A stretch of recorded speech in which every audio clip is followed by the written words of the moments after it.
Olá e bem-vindo ao Diniz Guarda, o podcast do YouTube apresentado por citiesavc.com, businessave.net, com tomia.ai e sportsavc.org.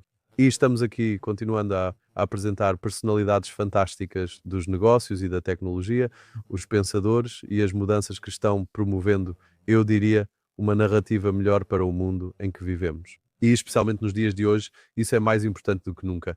Então, hoje estou bastante animado para apresentar em nossa série. É alguém que estudo há um tempo e eu estava muito, eu diria, bastante animado porque isso toca, eu diria, quase todas as minhas paixões, mas mistura de várias formas diferentes. Então, dou as boas-vindas à nossa série Anders Inset. E Anders é uma personalidade que você não pode colocar em uma caixa, vamos dizer assim, porque ele é filósofo, autor best-seller, investidor em deep tech e também tecnólogo. E além de filósofo e autor best-seller, ele tem pesquisado muitas coisas que estamos abordando agora e que estão se tornando cada vez mais importantes, especialmente à medida que entramos no campo da inteligência artificial. Então, Anders é da Noruega, mora na Alemanha e alguns dos seus livros mais vendidos, best-sellers do Spiegel, incluem A Economia Quântica, Salvando o Mensch com Capitalismo Humanista, de 2020, Conhecimento Selvagem, Como Pensar a Revolução, de 2017, Infisia Denken, de 2021 e Filosofia no Trabalho, de 2022. Seu livro mais recente, O Código Viking, a Arte e a Ciência do Sucesso Norueguês, saiu em 2024 e ele lançará outro em janeiro de 2025. Então, ele também é uma personalidade prolífica.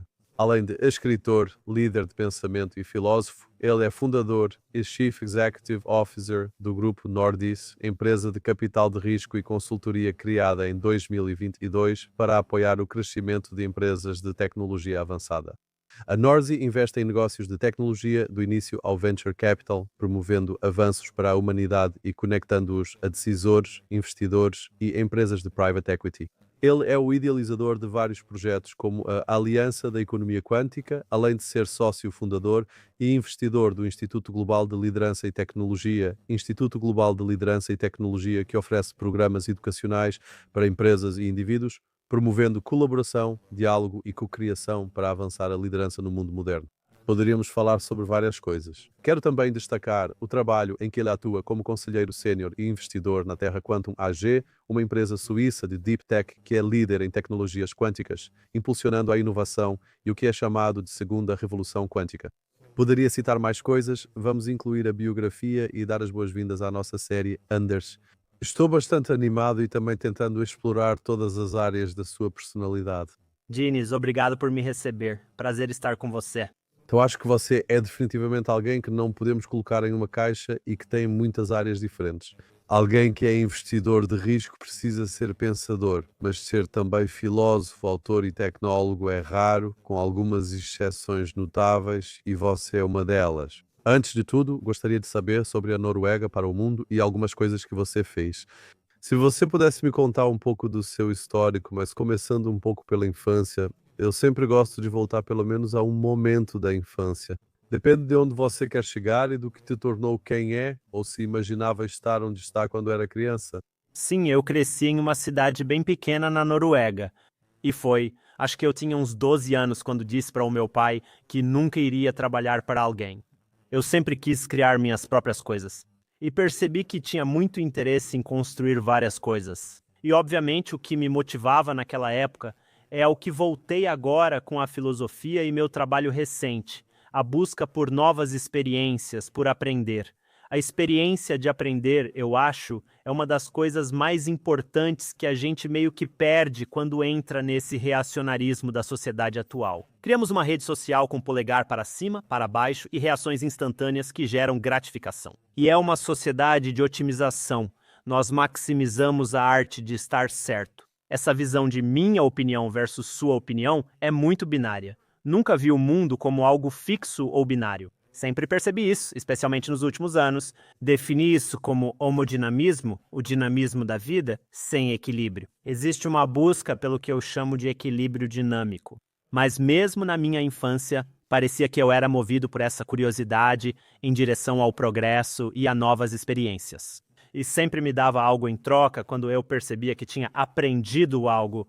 Aprender sempre foi um pilar central na minha infância. Pratiquei muito esporte. Fui atleta profissional e pratiquei vários esportes enquanto crescia na Noruega. Tive uma juventude muito ativa. Eu era curioso lendo livros, mas também tinha muito interesse em vários tipos de esportes. Levávamos a vida típica norueguesa. Vestia a roupa, saía e era ativo.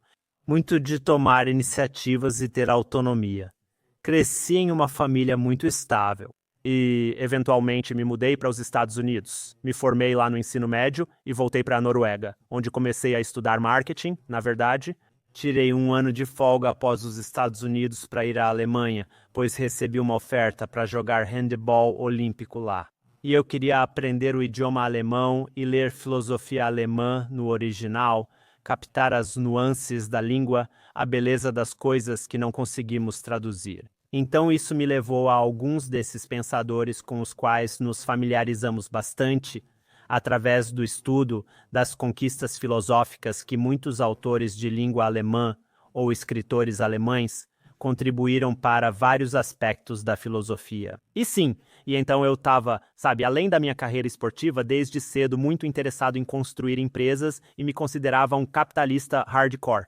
Eu queria ter objetivos, prosperar, seguir em frente e sempre buscar mais, o que acabou sendo uma jornada muito exaustiva, porque eu tinha deixado de lado esse aspecto da experiência, o que me fez voltar atrás, vender minha empresa e começar a escrever, pensar e reviver aquele progresso que tive na infância, retornando à base do que considero importante para viver uma vida ativa, a parte do aprendizado de ser um ser humano ou um mensch. Então isso foi como um rápido passeio pela minha juventude, minha mudança para a Alemanha e meu contato com a filosofia, incluindo algumas partes da minha carreira na resposta a essa pergunta. Espero que isso lhe dê um bom ponto de partida, Diniz. Não, fantástico. E é realmente impressionante como você conseguiu, em primeiro lugar, ter total controle sobre sua vida e carreira, mas também ultrapassar os limites entre a parte do pensamento, dos negócios e das tecnologias. Então, eu quero, durante o ponto da sua trajetória, do seu trabalho como filósofo, antes de entrarmos profundamente nos seus livros e nas diferentes partes que você fez, saber como você conciliou essas diferentes áreas. Normalmente as pessoas tentam, mas sei que a Alemanha é a exceção, pois na maioria dos negócios, quem avança na carreira tem doutorado. Mas a economia alemã tem muitas nuances, digamos assim. Mas como você consegue, ou como conseguiu equilibrar esse lado de pesquisador, filósofo, tecnólogo e a parte de negócios? Acho que isso é algo que muitas pessoas que nos ouvem também pensam. Claro, é uma pergunta muito importante e eu nunca estudei, na verdade. Então eu não tive isso, eu disse a vantagem de ter um doutorado ou ter essa especialização que te dá credibilidade. Mas eu também tive a vantagem de não carregar o peso de ter a categoria de ser um especialista em um campo específico. Vivemos em uma era de generalistas, com acesso quase instantâneo e gratuito a conhecimento infinito.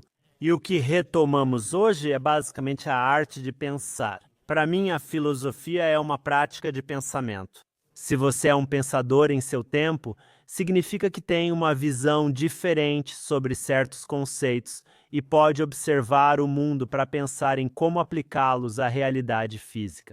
Para mim, é importante dar vida aos meus pensamentos. Por isso, não foi uma luta equilibrada. Para mim, era mais uma questão de remover as coisas que eu não queria fazer. Então, eu tive um caminho na minha vida em que, para mim, era muito importante ter objetivos e visões e ter essa finitude. Mas você disse, é difícil me rotular. E isso era muito importante para mim, não ter uma categoria fixa e estática, porque eu acho que isso é, e você vê isso hoje com a inteligência artificial, se você tem algo que é dado, se você pensa que você é, um praticante experiente de alguma arte, que você dominou alguma arte, você não está, você não está acabado, mas você está pronto. Você está fora, de um dia para o outro, você pode ser substituído por pessoas que usam tecnologia. Então, para mim, sempre foi importante buscar esse equilíbrio dinâmico ou esse caminho de progresso. Então, ficou muito, sabe, nos últimos anos, ficou claro para mim que eu sempre estava removendo coisas que não faziam parte da minha jornada sem comparação, sabe? Como Michelangelo meio que tirava da pedra a estátua de Davi. E a estátua de Davi foi criada porque tudo que não fazia parte de Davi foi removido. Então era meio que uma arte em construção. E eu vejo a vida de cada indivíduo mais ou menos assim. É mais uma forma oriental de pensar que a jornada é o que faz a vida valer a pena. E o que você se desapega ou remove que não faz parte de quem você quer se tornar, isso faz parte da sua jornada. Para mim, isso nunca foi, quer dizer, claro, se você tem muita coisa acontecendo, há desafios, gestão de tempo e tudo mais, mas não era uma luta tentar equilibrar alguma coisa, porque para mim nunca foi importante alcançar algum tipo de equilíbrio estático. E isso abre muitas perguntas, muitas dimensões. Então eu quero abordar um pouco. Então, como filósofo, e eu sei que esse é um mundo muito importante para você e para os seus livros como escritor, sobre o seu processo de escrita, como você mencionou, não teve uma educação convencional e lida com várias coisas ao mesmo tempo. Então, como você começou a escrever e como construiu o corpo de trabalho que tem como escritor e também como filósofo? Quero falar de alguns conceitos, mas antes gostaria de ouvir mais sobre a narrativa. Sim, para mim, e eu passei a valorizar essa luta em que você se senta e não tem nada. Para mim, escrever é pensar. É onde organizo meus pensamentos e posso revisá-los. E muitas das coisas sobre as quais eu escrevo e penso não se manifestam no momento da escrita. Muitas vezes eu volto a isso em um estágio muito mais avançado. Eu tenho muitas coisas, artigos e pensamentos que eu construo, desenvolvo e trabalho neles. Então, eu acho que é assim com tudo na vida. Antes de tudo, você tem que aparecer, certo? Não existem dias em que você possa praticar uma arte, fazer algo extraordinário, entrar em fluxo ou cheio de energia. E tudo simplesmente acontece. Mas eu acho que a maestria em uma arte, ou até mesmo o progresso, não vem só da maestria, mas até mesmo o progresso vem da disciplina de aparecer. Se você quer escrever, não pense em escrever um livro, apenas comece a escrever. E às vezes isso é, sabe, algo que pode fluir muito bem rapidamente, porque você tem acesso à pesquisa e já pensou sobre o que quer dizer. Em outro momento, como em um dos meus livros, apaguei toda a segunda parte já escrita, inclusive as fontes, e recomecei do zero porque mudava as coisas de lugar e não estava satisfeito. E essa frustração levou a um início muito mais dinâmico da segunda parte do livro, o que obviamente atrasou o processo em quase um ano, mas foi esse caminho de aprendizado da própria escrita. Então, eu acho que é muito importante, independentemente das coisas que você quer fazer ou das coisas que você gosta, também tem que haver uma parte estrutural em que você simplesmente aparece e faz. Eu acho que o progresso vem de fazer e colocar um esforço motivado intrinsecamente, mas também vem de aparecer e dar o seu melhor, mesmo que existam momentos de dificuldade. Você escreve por 2 horas. Nem sempre é produtivo, mas faz parte do processo, o que considero importante. E eu tento dedicar um tempo todos os dias para escrever, porque, como eu disse no começo, para mim, escrever é pensar. Então vamos fazer um paralelo e vamos começar o primeiro paralelo. E a primeira pergunta é, então, conte para a gente, antes de tudo, sobre a parte da escrita. Então, você escreveu, como eu mencionei, 5 grandes livros que têm recebido bastante atenção. Vamos começar com a economia quântica e depois falar sobre o último ou os 2 últimos, já que temos um em 2024 e outro em 2025, um pouco sobre a trajetória dele como escritor. Sim, não, eu comecei a escrever um livro de negócios bem simples, tipo um guia de como fazer negócios em startups, porque isso era algo muito próximo de mim. Eu comecei a perceber que muitas das questões filosóficas sobre as quais eu vinha pensando, de repente, estavam nas mesas de CEOs ou líderes ao redor do mundo, e que muitas dessas questões filosóficas tinham implicações práticas para os negócios. Então esse foi para mim um ponto inicial, quando eu vendi minha empresa e comecei a pensar sobre a relação entre negócios e filosofia. Então eu disse, sou um filósofo de negócios. Vamos entender o que isso significa e unir essas duas áreas. Depois escrevi a economia quântica, como você citou. E a economia quântica, quando escrevi, era basicamente uma perspectiva de onde estamos hoje em relação à inteligência artificial, escrito em 2018 em alemão. E ele fez uma previsão de como chegaríamos a um ponto em que a ciência e a filosofia entrariam em uma espécie de dança dinâmica, onde palestrantes renomados, de repente, viriam das empresas e não da academia, porque o dinheiro estaria com as empresas de tecnologia exponencial e elas teriam os talentos e construiriam os centros de pesquisa que normalmente existiam na academia, onde se produziam muitos artigos científicos. Então, partindo do ponto inicial de 100 anos atrás, a base teórica da teoria quântica, a nossa física moderna, agora se tornou algo prático, onde estamos olhando para as implicações dessa teoria ou dessa base da física, como isso pode ser aplicado a cenários da vida real ou aos negócios. Então, foi uma perspectiva sobre a tecnologia quântica. Foi um jogo entre filosofia e ciência. Não aprofundei cientificamente porque não sou físico. Tive o privilégio de trabalhar com alguns dos maiores físicos nos últimos anos, mas para mim isso foi apenas um ponto de entrada antes do momento Generative Pre-trained Transformer Checo e do surgimento da inteligência artificial para que eu pudesse antecipar e observar quais poderiam ser as implicações de tal desenvolvimento. Eu imaginei um período de 10 anos, de 2020 a 2030, em que teríamos esse progresso exponencial nessas tecnologias. Obviamente, eu não previ uma pandemia. Eu não vi o pior chegando. E também eu não previ a velocidade da mudança, que é sempre algo que, quando você apresenta uma tese radical, no momento em que está escrevendo ou falando, as pessoas acham radical. Em retrospectiva, eu fui conservador demais. Então, eu não fui ousado o suficiente nessa previsão.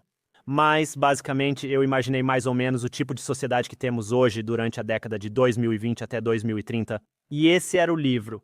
Então, a terminologia falando sobre quântica em 2018 na mídia tradicional e nos negócios não era muito comum.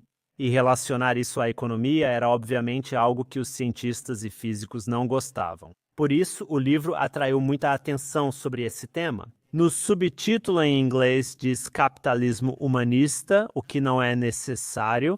Mais tarde, voltei a usar essa palavra, humanista, mas o que quero dizer é um capitalismo humano, que tenha algum tipo de componente de ser humano, um mensch, um agente que tenha algum tipo de experiência consciente que seja distinguível da tecnologia. Então, acho que se eu fosse reformular o subtítulo, seria para salvar o mensch, o que significa ser um ser humano, aplicando um capitalismo humano, onde o núcleo do capitalismo não é otimizar por otimizar, mas sim ter essa essência de que tipo de futuro vale a pena buscar para a nossa espécie. O que resta de nós quando alcançarmos algum tipo de inteligência artificial geral ou caminharmos para algum tipo de singularidade tecnológica. Então, esse livro era técnico no sentido de introduzir a quântica para o público em geral, mas também não era muito profundo em termos de ciência, quando se trata de ter um modelo científico claro e matemática incorporada nesses pensamentos e reflexões. Então, eles têm esse componente filosófico, que obviamente em 2018 era um desafio, mas vemos cada vez mais hoje em dia como os cientistas também entram nos desafios filosóficos e vice-versa.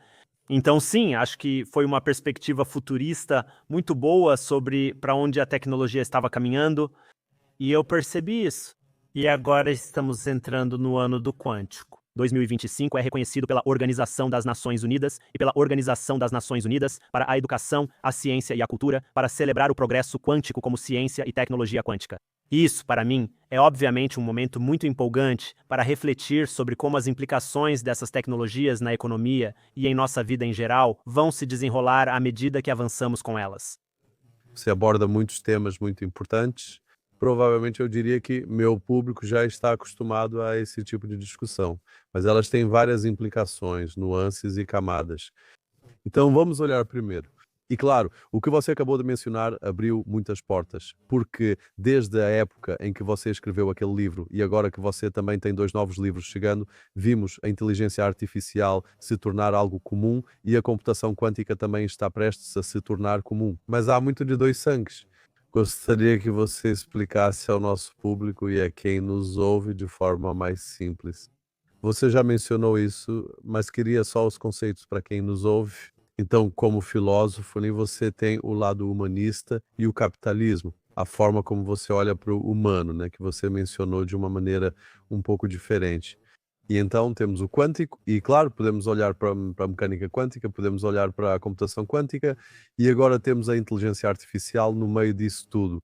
Vamos começar pelas suas definições, já que seus livros têm títulos incríveis, mas quero analisá-los.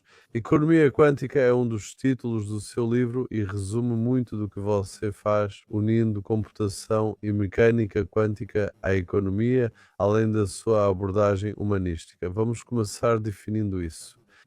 Sim, claro. Não, vamos brincar com isso. Então, antes de tudo, eu acho que a economia é o sistema operacional da nossa sociedade. Então, isso significa que se a economia não está funcionando, é difícil construir algum tipo de economia social ou algum tipo de economia ecológica.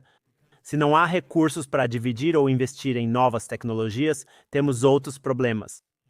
As pessoas param de se esforçar, param de buscar progresso, e isso se torna mais uma luta pela sobrevivência do que explorar o potencial da tecnologia e também das capacidades humanas. Para mim, a economia é como um sistema operacional que funciona com dois parâmetros. Um é o avanço tecnológico, o outro é o esforço ou criatividade humana nisso. Então agora nós temos, obviamente, o surgimento da inteligência artificial.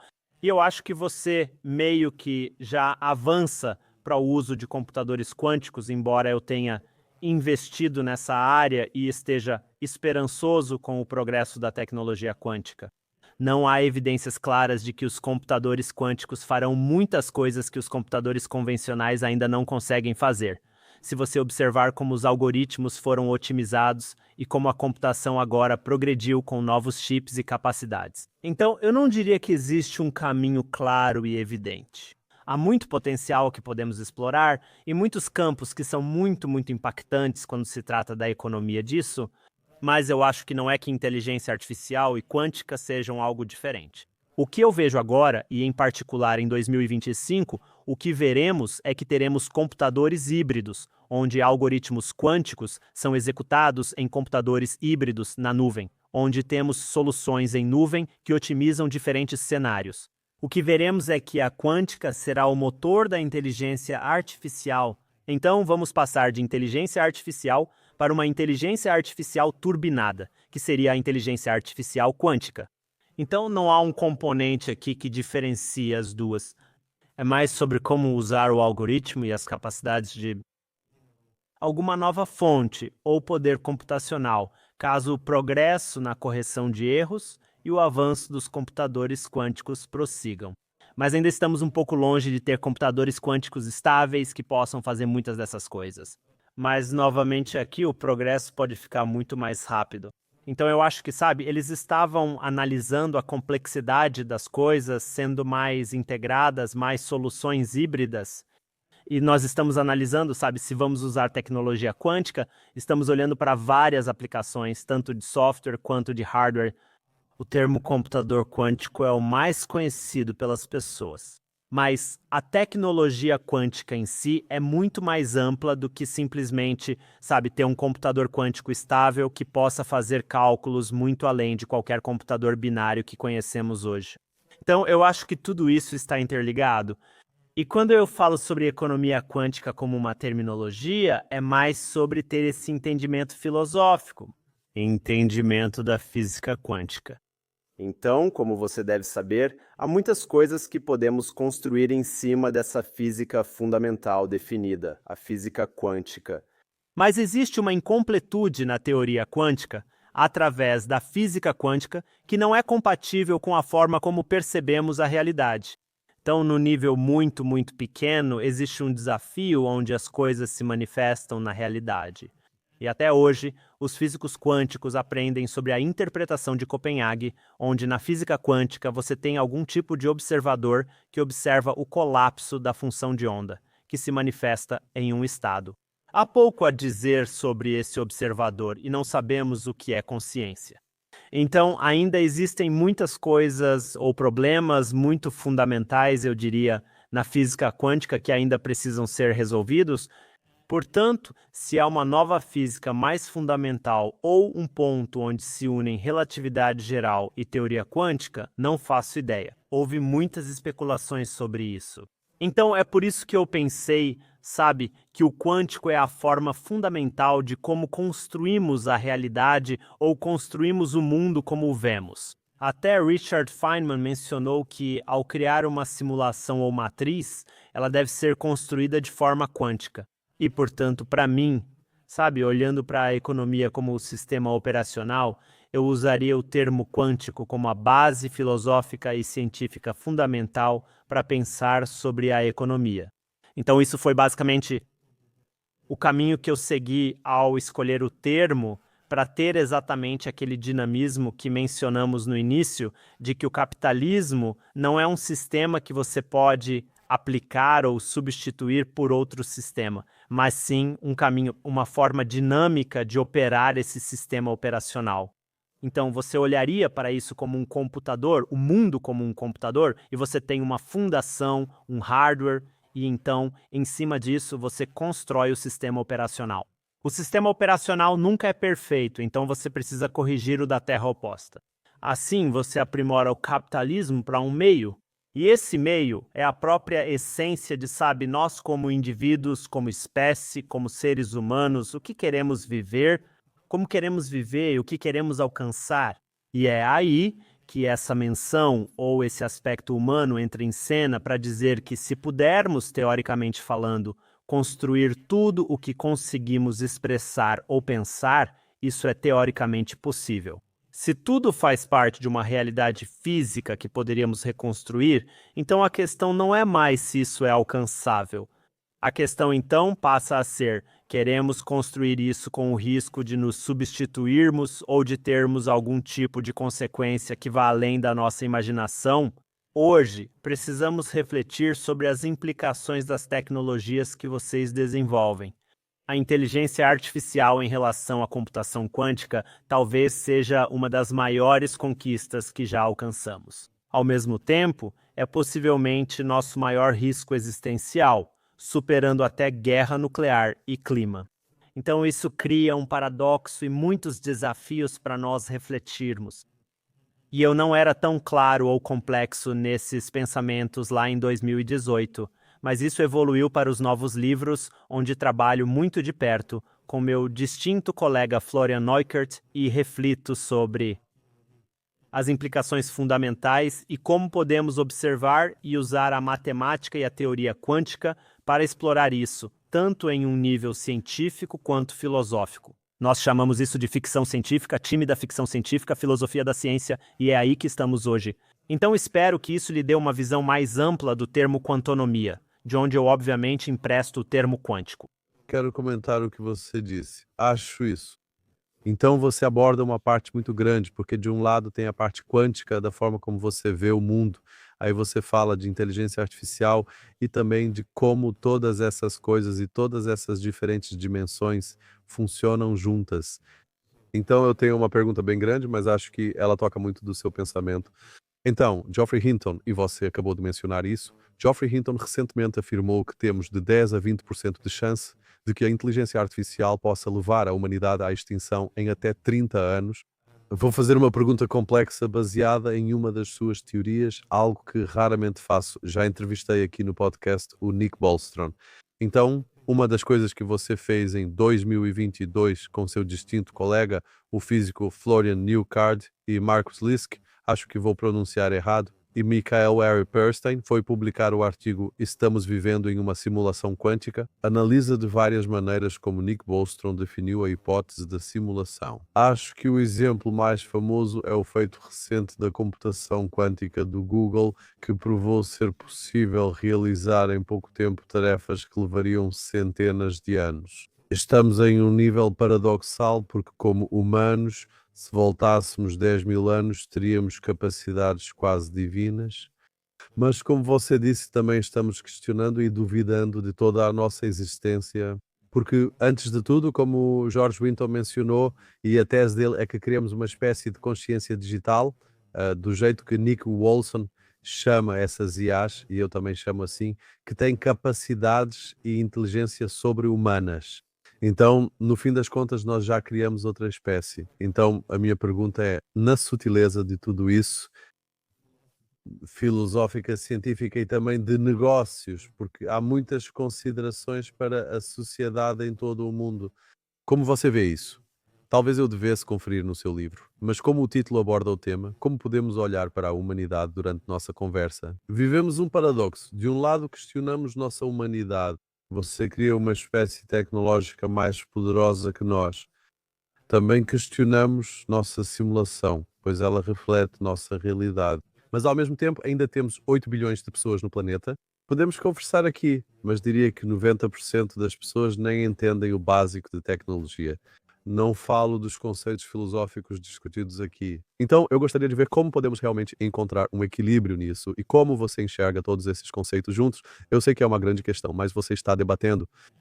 Sim, não, acho que essas são ótimas perguntas. E deixe-me tentar explicar isso de uma forma compreensível, analisando parte por parte. Quero dividir sua pergunta em duas partes. Primeiro, quero brincar com a hipótese da simulação. Então, Flória e eu pegamos recentemente aquele artigo que você mencionou, reescrevemos e adicionamos mais conteúdo a ele. E publicamos um livro. Esse livro será publicado no Fórum Econômico Mundial em Davos.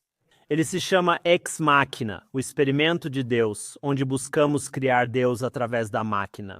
Isso está em Ex Machina, o livro já está finalizado, e aqui nós analisamos a hipótese da simulação e tentamos testá-la. E tudo começou numa noite em Viena, onde eu estava sentado com 12 físicos quânticos. Eles estavam tendo uma reunião de uma empresa da qual eu faço parte. E eu os desafiei a me provar, por meio da matemática ou da ciência, que nós não estamos vivendo em uma simulação.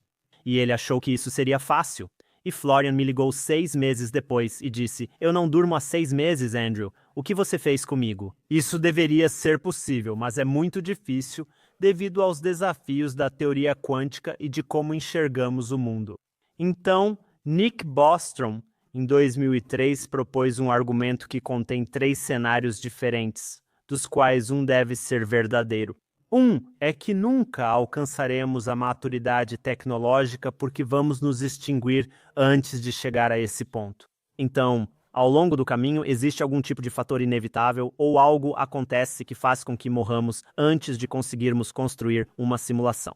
A segunda parte é que nós, como humanidade, como espécie, simplesmente paramos de tentar alcançar a maturidade tecnológica.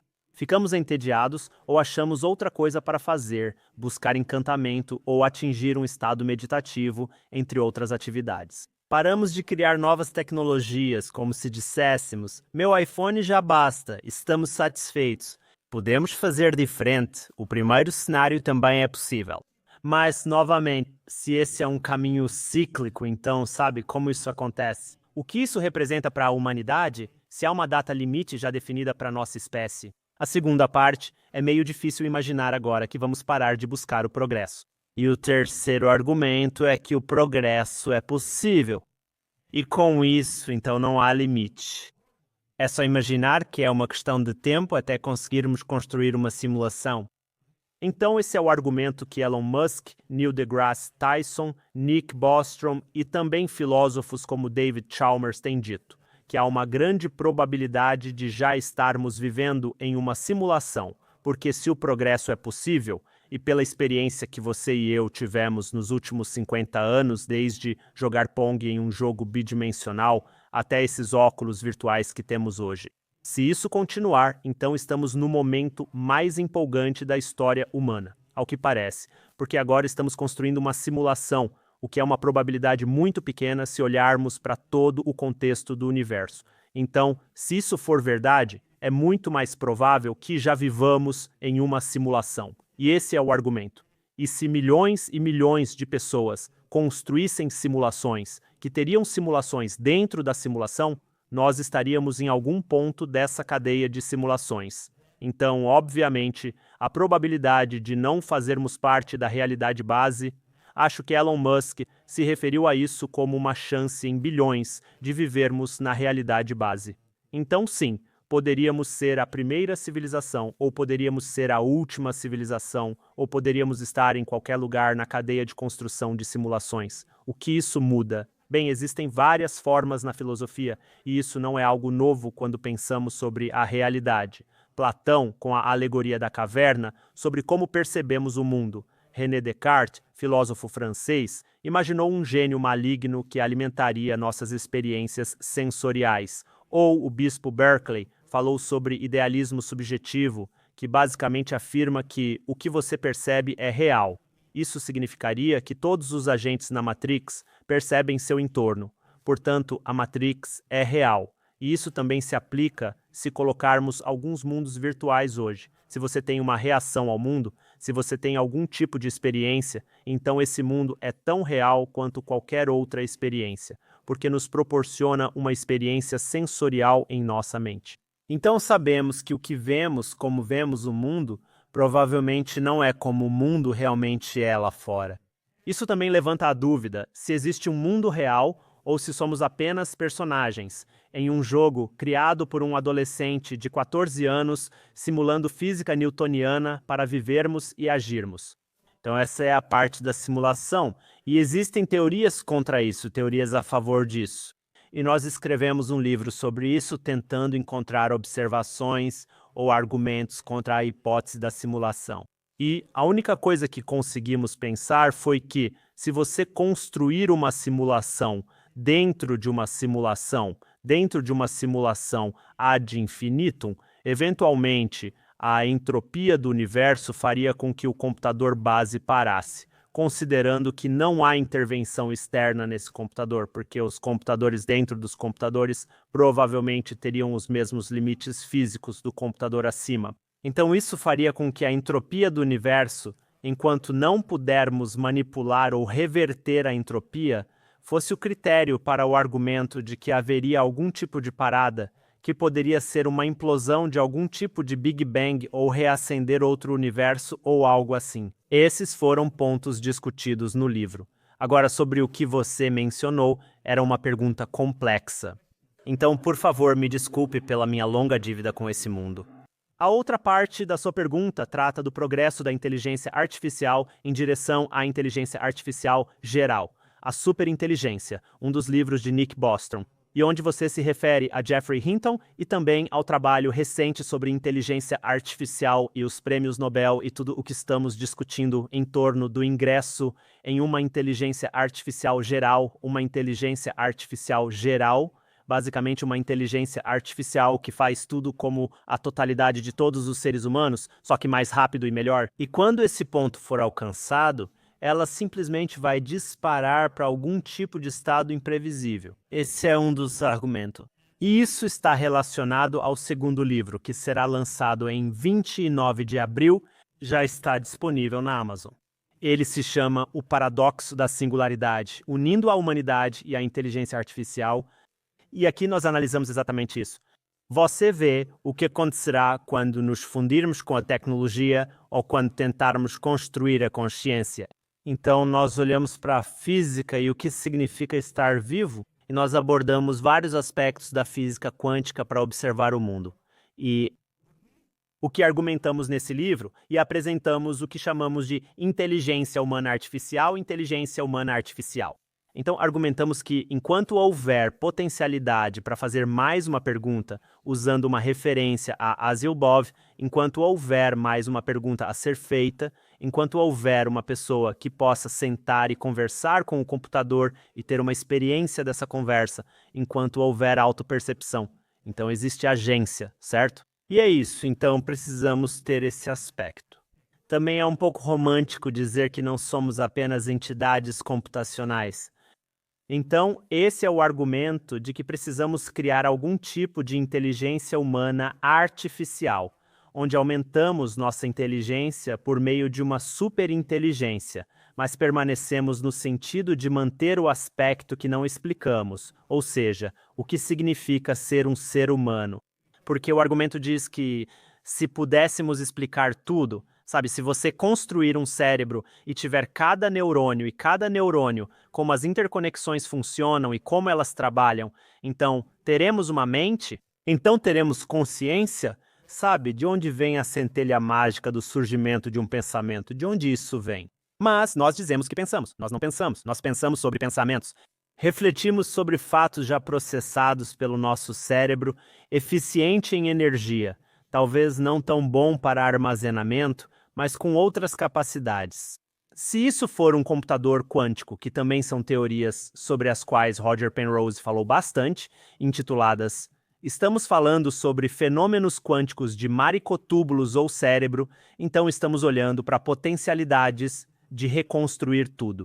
E se hackeássemos a biologia e a química e pudéssemos reconstruir a totalidade do que significa ser humano, então poderíamos construir humanoides idênticos a você e a mim, o que significa que nunca poderíamos saber com certeza se essa entidade seria então consciente. E teríamos muitas complexidades filosóficas se reconstruíssemos Anders e Denise, seria a mesma pessoa e assim por diante. Mas o argumento que seguimos é que precisamos ter essa pergunta sem resposta.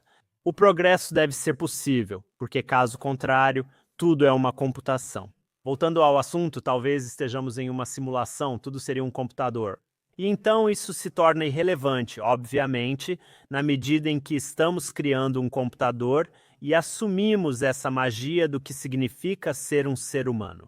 Argumentamos ou introduzimos o conceito de inteligência humana artificial, uma inteligência humana artificial, defendendo que precisamos saber construir robôs e entidades conscientes.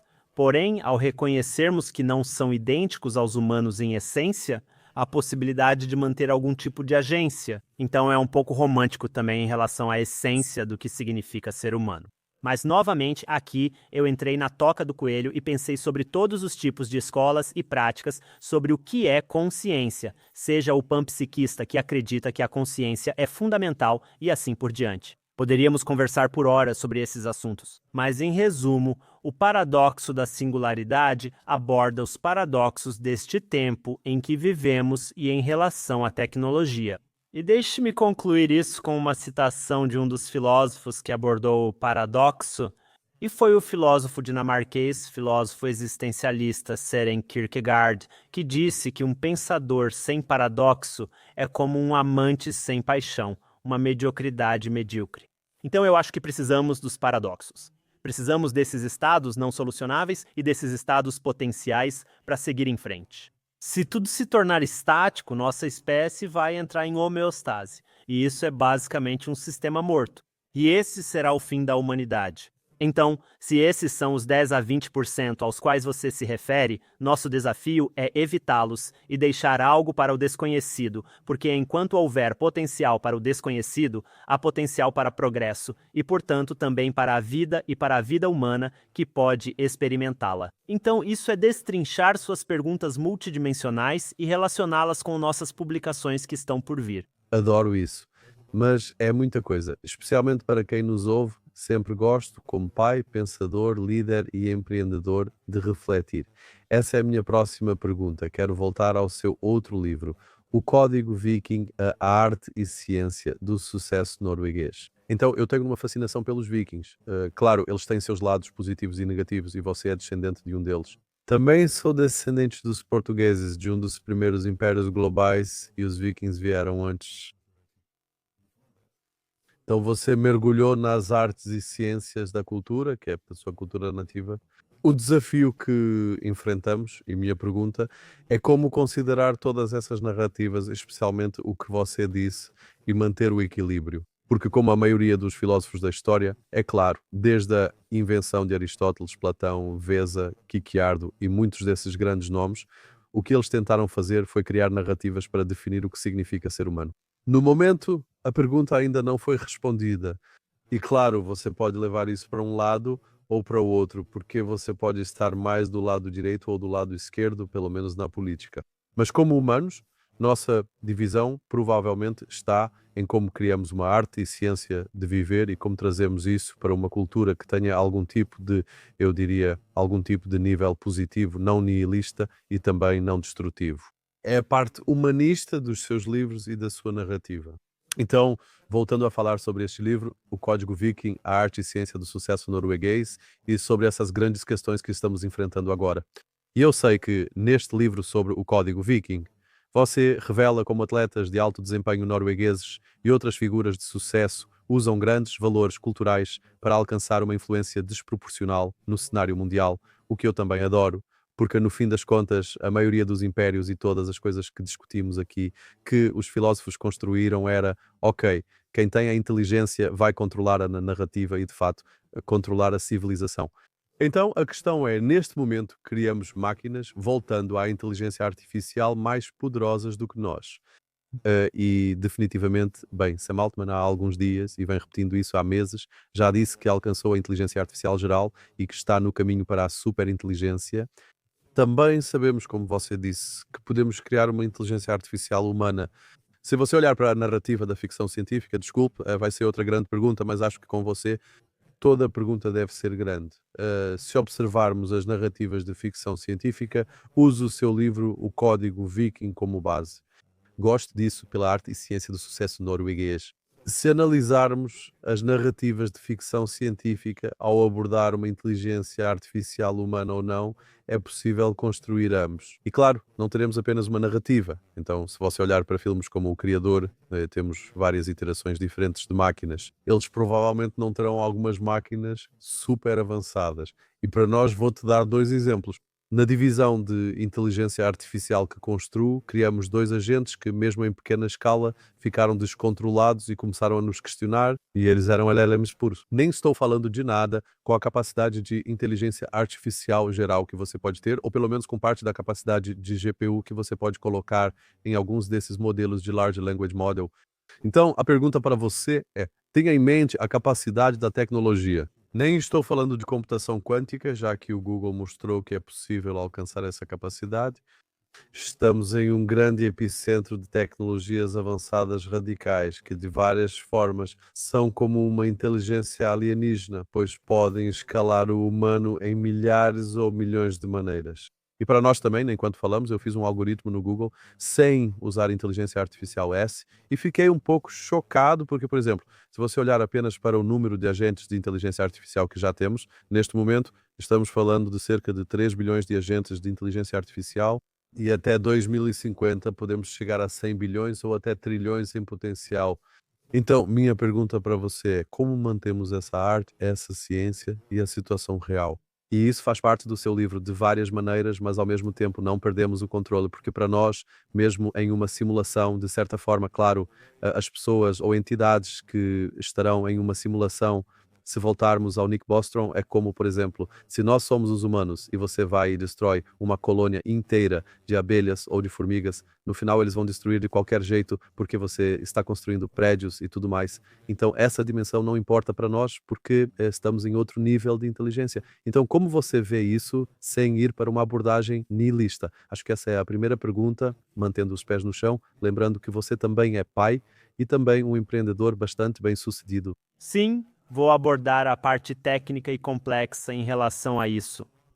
Uma das descobertas do Google também foi um argumento para o que é chamado de interpretação de muitos mundos de Hugh Everett, basicamente uma abordagem diferente da física quântica, onde cada cenário se manifesta e todos os cenários possíveis podem se ramificar em diferentes direções, certo? Então, existem bilhões ou milhões de Anders vivendo em diferentes estados que tomaram uma decisão diferente, como virar à esquerda em vez de à direita, ou algo aconteceu ou não aconteceu, e assim por diante.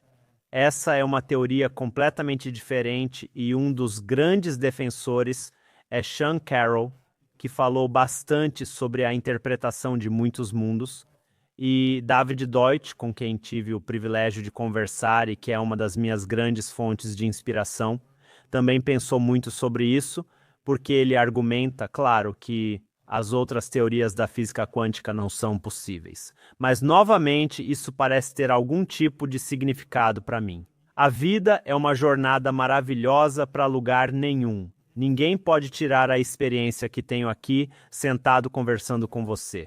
Para mim, essa experiência é muito real, então todo o resto se torna, entre aspas, irrelevante. Eu não preciso de um chão sólido para me apoiar, porque eu gosto disso. Se isso é uma simulação, eu gosto da minha simulação. É muito legal estar vivo, certo? E é aqui que posso fazer uma ponte para o Código Viking para quem se interessa. Está disponível em vikingmimuscode.com. E esse livro é muito simples em comparação com os outros livros que mencionamos antes. Aqui, trata-se de viver uma vida onde você preenche sua vida com motivação intrínseca para viver uma vida plena. Então, você meio que retoma a agência, como falei sobre ser pai e tudo mais. O que fiz aqui foi olhar para o sucesso recente nos esportes do meu país natal, a Noruega.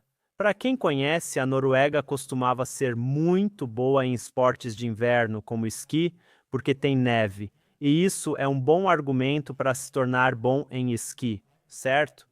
Mas de repente, a Noruega, com 5,5 milhões de pessoas, produziu alguns dos maiores atletas do mundo no futebol, tênis, golfe. Temos os dois melhores jogadores de vôlei de praia do mundo, corredores, triatletas, todos esses esportes globais gigantescos que todo mundo pratica em larga escala e de repente eles estão no topo dessas disciplinas. E eu pensei, o que aconteceu com meu país natal que não é visto como uma cultura de alta performance? Fiquei muito curioso se havia algum tipo de mágica por trás disso e aprofundei isso com um colega que trabalhou com muitos atletas olímpicos. Conversamos sobre metodologias de treinamento e tudo mais, e ao fazer isso, descobri que eles não eram apenas os melhores no que faziam, mas também os mais queridos, eram admirados por árbitros e competidores. Mesmo em esportes individuais, tinham um forte senso de coletivismo, de trabalho em equipe. E isso para mim era mágico, porque como você constrói uma cultura de performance individual baseada em valores e senso de coletividade? Essa foi a narrativa do livro. Como construir uma cultura de alta performance baseada em valores.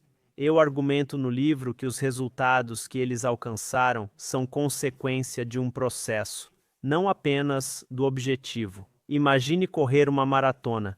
Há um fim, mas a qualidade da maratona está no seu próximo passo. O que você faz, como vive uma vida motivada intrinsecamente, como você molda ativamente sua vida, é a base do resultado que você alcança.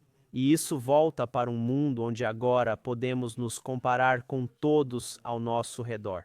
Se você ganha uma medalha de ouro olímpica, sempre haverá alguém nas redes sociais, talvez seu amigo, que ganhou 5 medalhas de ouro e você se sente miserável se esse for seu único critério de vida. Então, para mim, não é a busca de sentido ou propósito, mas a arte ativa de dar sentido à vida. No livro escrevo sobre isso, sobre como unir e, ao mesmo tempo, promover individualismo e coletivismo. Só posso ter essa conversa em relação a outro ser humano com você.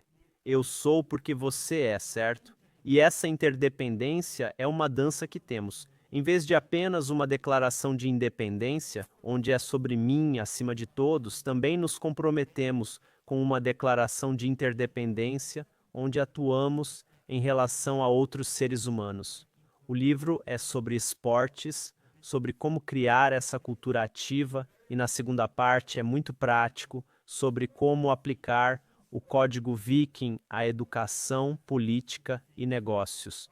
Isso é muito relevante hoje nos negócios, porque nos esportes, especialmente em esportes coletivos, todos têm acesso ao mesmo progresso científico, variáveis, medições, tudo é dado. O time que tem espírito de equipe, cultura, consegue ir além do que poderia sozinho, vence. Essa é a essência do coletivismo. Esse modelo é baseado na cultura da Noruega, que sempre foi assim. Voltando aos vikings, todos tinham que participar e fazer coisas diferentes. Cresci em uma vila pequena, tive que fazer biatlo, esqui cross-country e futebol, porque se eu não aparecesse para os outros, eles não viriam para mim nos treinos. Para ter um time para jogar, eu precisava apoiar os outros. E essa é a essência dessa jornada coletiva. Entender que, se você eleva os outros e todos ao seu redor jogam em alto nível e você tem aspiração de crescer, você cresce mais se todos ao seu redor forem melhores. Por isso, nos negócios, você se cerca de pessoas melhores que você.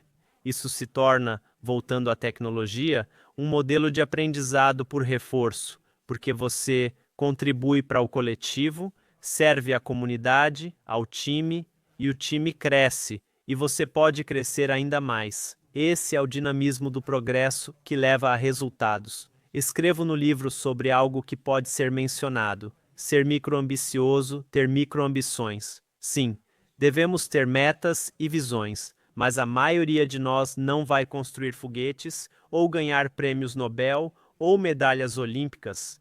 Mas ainda podemos viver uma vida ativa e plena se prestarmos atenção ao que experimentamos ao aprender algo. Você coloca uma microambição para hoje, amanhã, depois de amanhã, e quando alcança isso, experimenta a mágica do aprendizado, do progresso.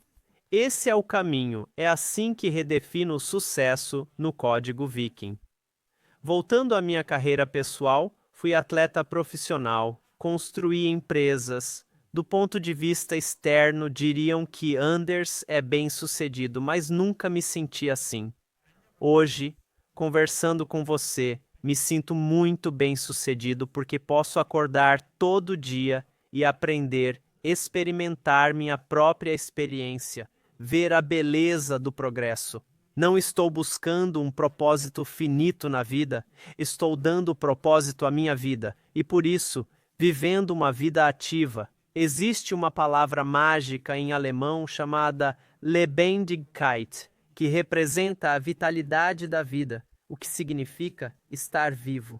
Em um mundo onde estamos apenas reagindo a tarefas, redes sociais, sendo sugados por tudo, apenas funcionando, retomar esse senso de agência, de que estamos moldando e criando nossas próprias vidas é muito importante. Por isso, no Código Viking, é um livro sobre Lebendigkeit, sobre a vitalidade da vida, e é uma leitura fácil em comparação com outros livros, mas se você entender a base filosófica, é um livro muito importante no mundo de hoje, onde todos querem saber tudo, ser importantes, ter todas as respostas.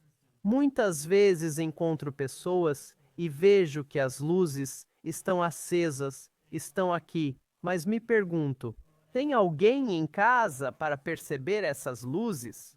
É um zumbi filosófico andando por aí ou esse ser humano está realmente presente? Acho que esse é um livro muito interessante em termos de experiência e de como lidar com o nosso tempo hoje. Incrível. E eu adoro como você foi de conceitos tecnológicos e filosóficos avançados, quânticos, voltando para algo mais pé no chão. E eu adoro o microsucesso. Acredito que todos deveriam conhecer isso e incluímos links para todos os seus livros e artigos incríveis. Há muitos sites e assim por diante, então já se passou 1 hora, ainda tenho algumas perguntas e vou respeitar seu tempo por mais 2 ou 3. Então uma delas é, eu tenho aqui, então você também é um empreendedor de sucesso, como mencionou antes, já vendeu alguns negócios, é investidor e está com o grupo Nordist, focado em escalar empresas Deep Tech para o progresso positivo da humanidade.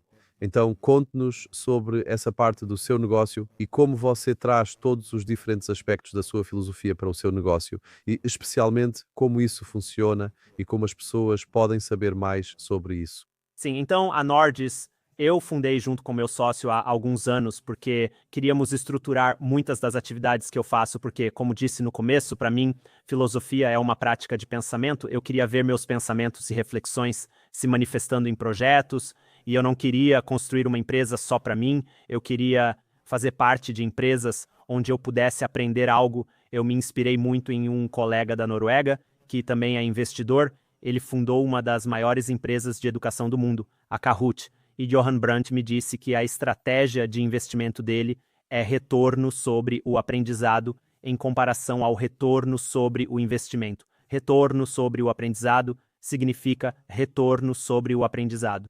Adotei e gostei da ideia. E eu tento investir em empresas e me envolver com empresas onde acho que posso contribuir com minha rede de contatos e experiência, mas também onde eu possa aprender algo. O aprendizado ao me envolver em uma organização é essencial para mim, pois acredito que posso, seja atraindo investidores, ajudando empresas a captar recursos, usando minha rede de contatos ou conhecimento estratégico, apoiar o crescimento de uma empresa. E eu me envolvo com coisas que eu gosto e também com coisas que eu acho importantes para a humanidade, que podem ter um impacto positivo na nossa espécie. Então, é claro que eu tenho algumas coisas nas quais eu invisto e gosto simplesmente porque eu gosto daquela parte do empreendedor, do espírito ou da ideia. E também tenho coisas que são mais fundamentais para o progresso da humanidade, seja em tecnologia de saúde, você mencionou quântica e coisas relacionadas à inteligência artificial para otimizar várias coisas. Estamos desenvolvendo um projeto logístico agora que tem um enorme impacto em muito transporte, que pode economizar muito dióxido de carbono. 2. E tem um impacto muito bom tanto economicamente quanto, digamos, logicamente. Essas são as coisas com que me envolvo. Com a Neordis, entramos junto com investidores ou ajudamos a levantar grandes rodadas de investimento. Investimos em uma faixa específica e também fazemos alguns trabalhos de consultoria em uma organização, onde podemos entrar com nossos parceiros para apoiar em diversos trabalhos estratégicos nos estágios iniciais da organização. Sim, passamos cada vez mais tempo com isso, e eu gosto, pois tem forte relação com minhas pesquisas para livros, artigos e projetos em que trabalho durante viagens. E tenho o privilégio de falar em muitas conferências, onde conheço muitas pessoas e obtenho muitos insights de especialistas em várias áreas.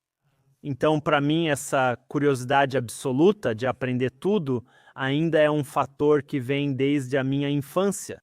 E hoje eu tento fazer isso também com um senso de negócios em termos de investimento e de me envolver com as empresas. Então, esse é o Grupo Nordest, em resumo. E sim, estamos satisfeitos com isso, com a forma como isso também está evoluindo. E temos grandes planos para os próximos anos com a organização. Hoje em dia, dedico muito tempo construindo e moldando isso. Então, faz parte das minhas tarefas diárias estar nesse campo específico de apoio a empresas de tecnologia. Então, dando continuidade a isso e parte das suas conquistas, você é o iniciador de inúmeros projetos como a Aliança Econômica Quântica e também sócio fundador e investidor no Instituto Global de Liderança e Tecnologia. E eu não mencionei isso na minha introdução, mas você também esteve envolvido em muitas coisas relacionadas, por exemplo, como membro do Conselho e investidor na Iniciativa Global de Blockchain, GOBI, Iniciativa Global de Blockchain. Então, conte-nos um pouco sobre essas diferentes iniciativas e provavelmente sobre as que são mais importantes para você, porque há uma lista considerável delas que, claro, vamos colocar nas notas. Apoio organizações e áreas emergentes em temas que me envolvo e quero aprofundar. Fiquei curioso sobre blockchain como tecnologia de infraestrutura. Eu queria entender as estruturas de ativos do Bitcoin e os casos de uso nos negócios. O que você pode fazer com essa tecnologia? E existe algo substancial em todos esses tokens, moedas, meme e tudo mais? Então, eu fiquei muito curioso com esse desenvolvimento. Por isso, venho trabalhando um pouco nisso. O Instituto Global de Tecnologia de Liderança é gerido pelo meu sócio. Sou coproprietário de uma empresa educacional na qual trabalho pouco.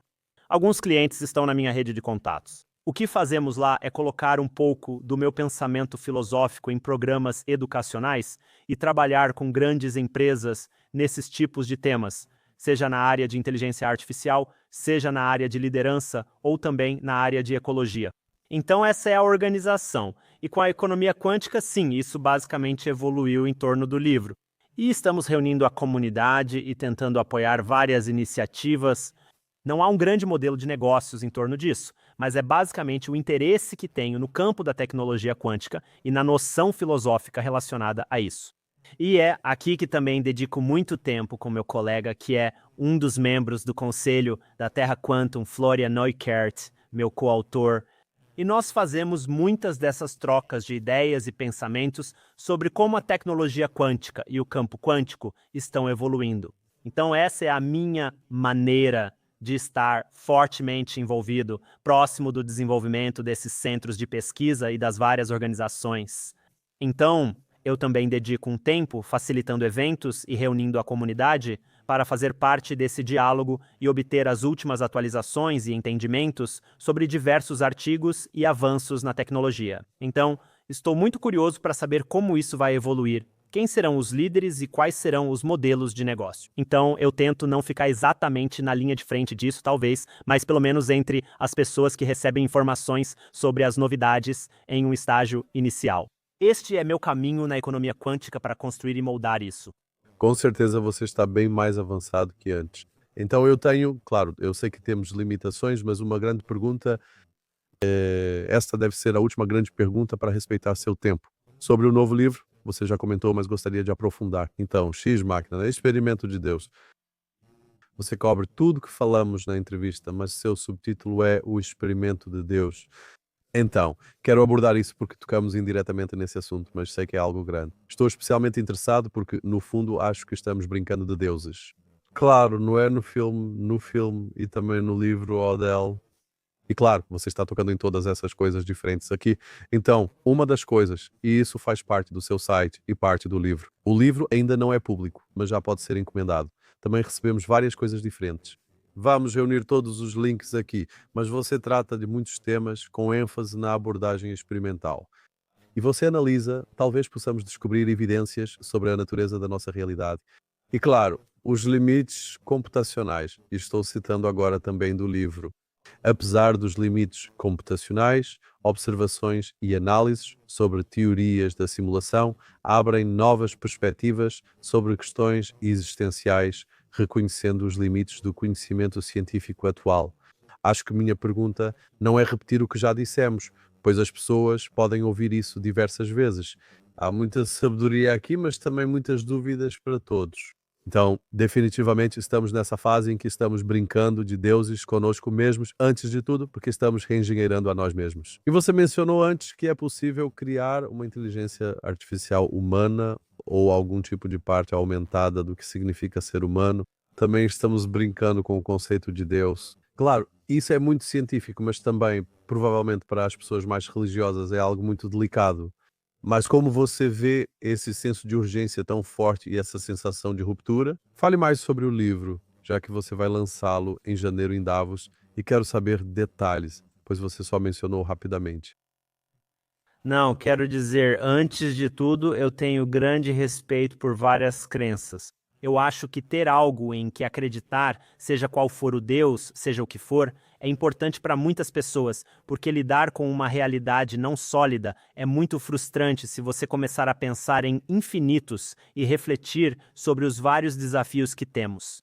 Então, eu acho que, em essência, eu tenho uma pequena dificuldade com Vilinchim. Categorizar crenças parece ser algo que não tem sido muito benéfico para a humanidade. Mas, de novo, né, as cerimônias ir à igreja e sentir aquela comunhão e espírito de comunidade. E há muita sabedoria na ética, nos escritos e assim por diante.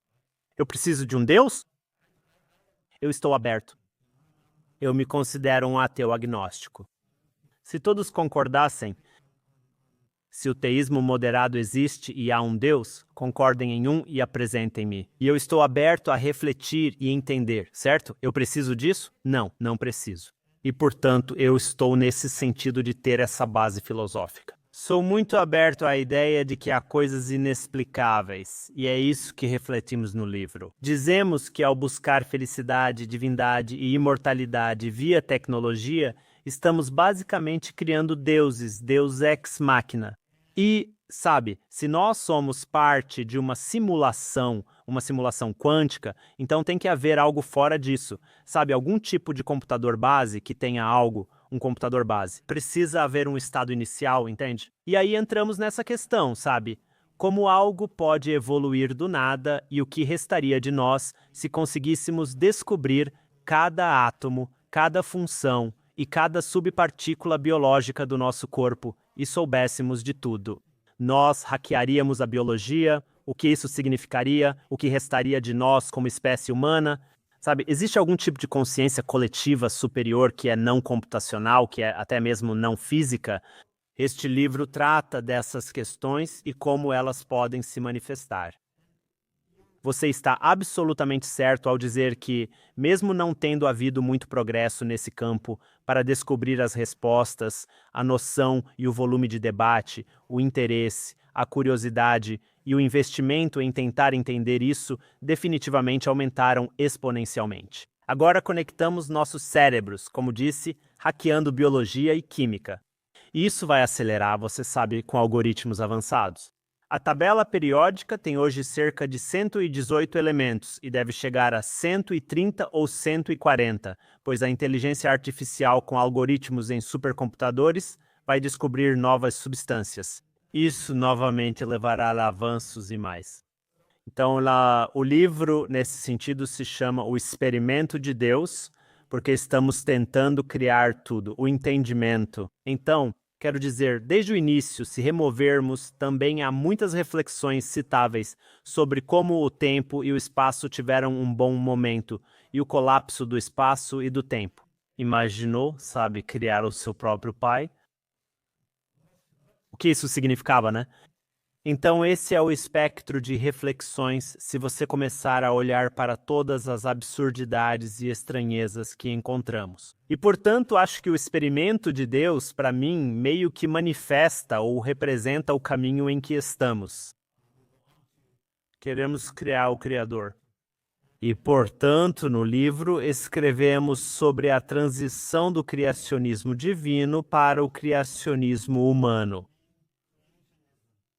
Então, do caminho divino da criação, agora estamos tomando a criação em nossas próprias mãos e manipulando nossa própria realidade, a tal ponto que estamos reconstruindo tudo o que podemos imaginar. E essa é a essência. O caminho para criar essa simulação e, sabe, todos os átomos do nosso universo, sabe, poderiam, com um computador que fosse, sabe, um computador quântico com esse poder, simular todas as partículas e átomos do nosso universo. Mas o desafio é, como falamos antes, se isso acontecer, sabe, ad infinitum, existem 8 bilhões de universos, eventualmente a entropia no universo chegaria a um impasse se não houver uma mão divina em ação ou alguma intervenção externa. Então eu acho que o subtítulo do livro, para muitos, pode ser um desafio se eles estiverem fortemente ligados a uma crença, a um sistema religioso, se eles tiverem uma fé forte. Não é de forma alguma um desrespeito a isso. Como eu disse, eu tenho um enorme e grande respeito pela fé. Eu tenho um desafio com religiões na minha visão pessoal, mas sou muito agnóstico em relação a isso, porque pelo menos posso dizer com bastante confiança que não faço ideia de qual é a resposta final para essas grandes questões sobre a fundação da nossa realidade. Mas eu tenho um grande privilégio de sentar e ouvir todas essas pessoas que são muito mais inteligentes do que eu, para que eu possa refletir sobre várias visões, seja do ponto de vista espiritual, das pessoas que acreditam que a consciência é fundamental, dos que acreditam que a matemática é fundamental, dos que são relacionados a crenças panpsiquistas que atribuem consciência a tudo. Essas diferentes visões vão da interpretação de múltiplos mundos até a hipótese da simulação. Tenho o grande privilégio, e sou muito grato por isso, de ter conhecido muitas dessas pessoas, ouvido essas pessoas, para formar minhas próprias opiniões. E alguns dias eu me inclino mais para um argumento, e em outros dias eu sigo por outro caminho e estou perfeitamente bem com isso. Por isso que Florian e eu escolhemos também ter o experimento de Deus como o subtítulo do livro O Deus Fora da Máquina, onde analisamos que, se existe uma simulação, então ela é feita pela física fundamental que conhecemos hoje, que é a física quântica.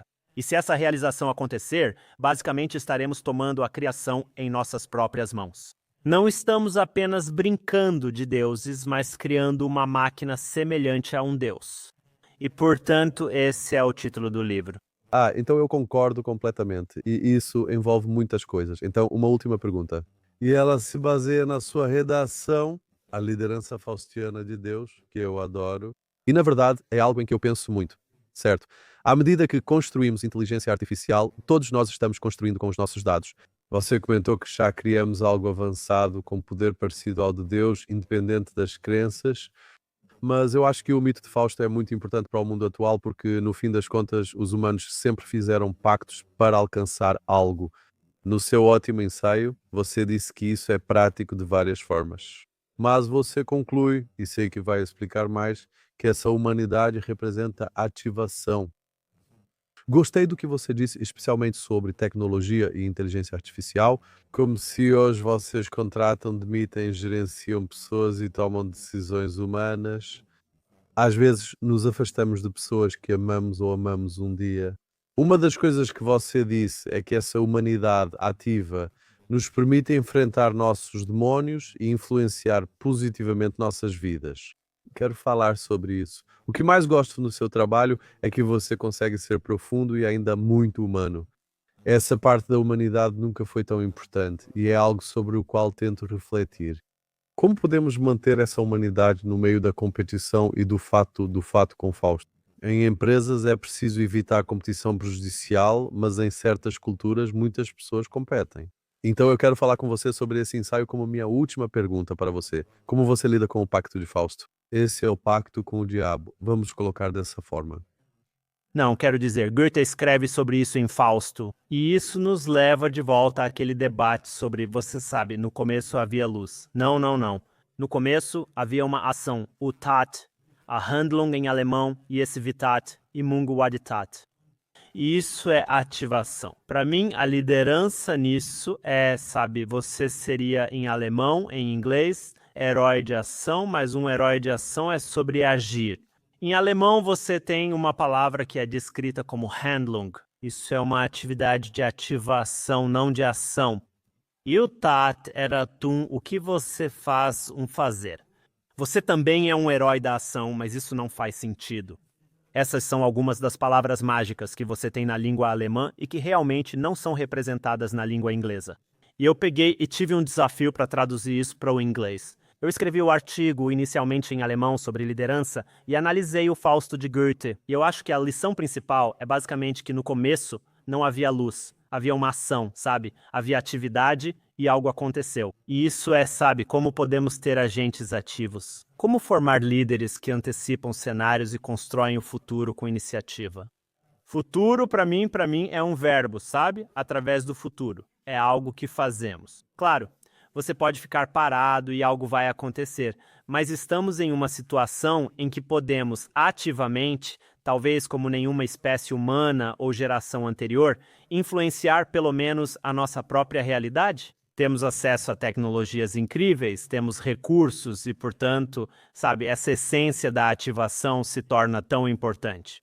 Então eu acho que, sabe, Fausto é um ótimo representante de liderança e é algo que escrevi há alguns anos em alemão. E sim, mas eu acho que também, quando você está nesse assunto, sabe, isso também remete a outra parte sobre a qual também tenho um artigo, mas que agora também está incorporada nos livros. É o que eu chamo de ferida narcísica final. E me referindo às feridas narcísicas freudianas ou lesões narcísicas. Então, a primeira que você teve foi, obviamente, Copérnico. Você percebeu que não vivemos no centro de um universo finito, mas sim em um planeta insignificante nos arredores de um universo infinito. E essa foi a primeira ferida. A segunda foi, obviamente, Charles Darwin, que descobriu que somos parte de algum tipo de cadeia evolutiva e não somos criaturas feitas por Deus, mas fazemos parte de uma cadeia evolutiva animal. E essa foi a segunda, que deu origem a muitos avanços na ciência e tecnologia, levando até a terceira ferida de Freud, onde a descoberta do eu e a psicologia freudiana, onde o livre-arbítrio e o livre é algo e a vontade quer algo, isso novamente impulsionou o progresso na neurociência. Acho que agora estamos em algum tipo de ferida narcísica final, onde o risco que corremos é de nos fundirmos com a tecnologia e reconstruirmos tudo.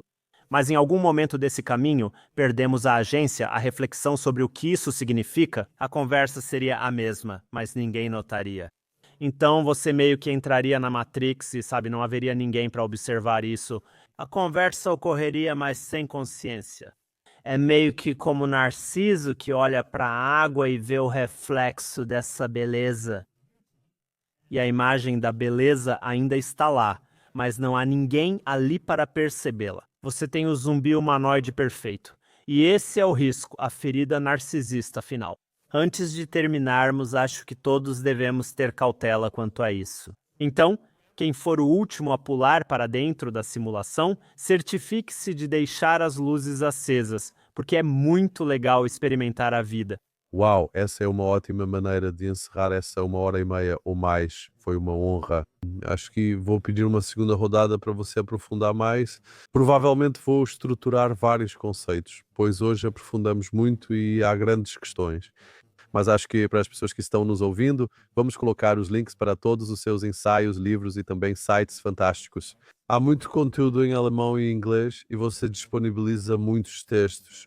Sugiro que, como eu, façam essa pesquisa divertida. Há ótimos conceitos aqui. Comprem os livros também.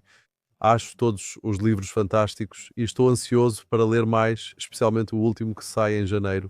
E Anders, obrigado pela sua inspiração, por todo o ótimo trabalho e ideias que você compartilha com o mundo e pela provocação que você traz de uma forma muito saudável. Muito obrigado.